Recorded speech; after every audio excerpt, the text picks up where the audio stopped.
One of the oldest cliches in the world, the little warning that tells us to, quote, watch out for the quiet ones. It also happens to be a lesson a lot of great drivers had to learn when they came up against our next inductee. From the start of his career to the day in 1988 when he hung up his helmet, nobody ever heard John Rosati boast about his accomplishments. In his driving days, his right foot did the talking. In his retirement, the record books have done some talking too. Today, I'm honored to do a little talking of my own on his behalf. Consider the following highlights. Even before he was a race driver himself, 16-year-old Johnny Rosati from Agawam built and maintained a late model which dominated Harvey Tattersall's Tuesday night programs at Riverside Park with driver Bobby Stefanik. In his own first year behind the wheel, 17-year-old Rosati, underage at the time, earned a Westboro Speedway championship in that track's wild late model division.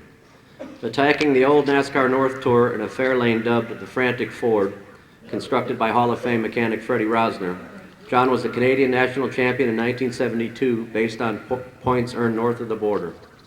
In 1973, Rosati qualified easily for the Permatex 300 at Daytona, only to be sidelined when the engine failed as it was warmed up on race morning.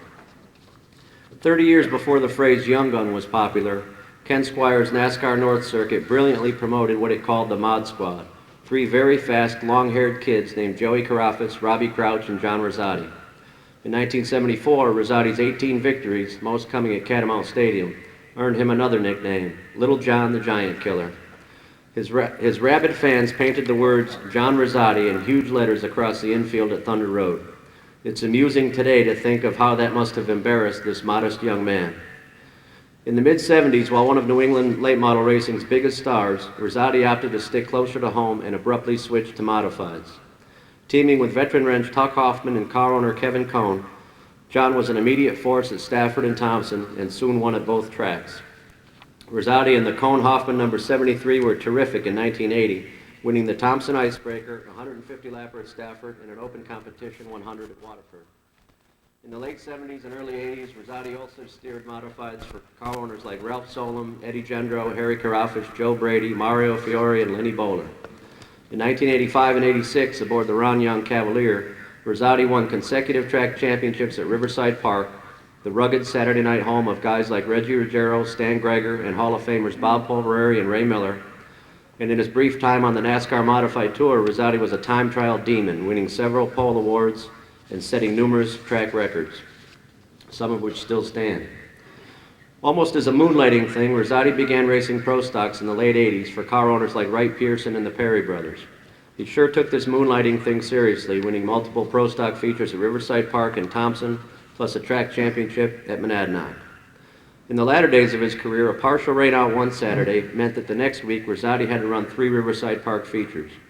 He won the held-over pro stock feature, won the modified main, and finished second in the nightcap pro stock feature. That was a night to brag about. But remember, this was John Rosati, who did not boast, who did not pat himself on the back. Instead, he went home wishing he could have passed just one more car in that final feature. Each half of Rosati's split career was something to be proud of. Taken as a whole, his success in both late models and modifieds was incredible. In hindsight, he was clearly one of the bright lights in a very colorful era in New England racing history, and was held in high regard by his peers, whether they raced with fenders or without. Over the course of his grand career, the list of those who learned to watch out for this quiet one is staggering. There were nights when the late model top 5 at Senair or Oxford Plains included names like these in no particular order: Dragon, Crouch, Cabana, Summers, and Rosati. And there were nights when the modified top 5 at Stafford or Thompson included, again in no particular order, names like Bouchard, Evans, Flemke, Stevens, and Rosati. History shows that John Rosati spent a large percentage of his career running beside and often beating drivers with Hall of Fame talent. Today, he again finds himself in their company as part of an elite field of series champions and Saturday night heroes. He might still be on the quiet side, but it's perfectly okay for the rest of us to make some noise as we induct into the New England Auto Racing Hall of Fame, Mr. John Rosati. I didn't prepare any speech. I didn't think this day was going to come. But I really got to thank Bones, and he just said it all for me. He forgot the one night, though, at Stafford. I don't know, we were at Thompson. And he said, I see this car way out in the lead, he said. And I had my fire suit on, and he said, where did you finish? I said, I was the guy that won the race. My car owner sold the car and they were just painting it. But then all my sponsors and car owners, there's just so many. I'd be up here for a while. I just had so many car owners, but I really want to thank all of them.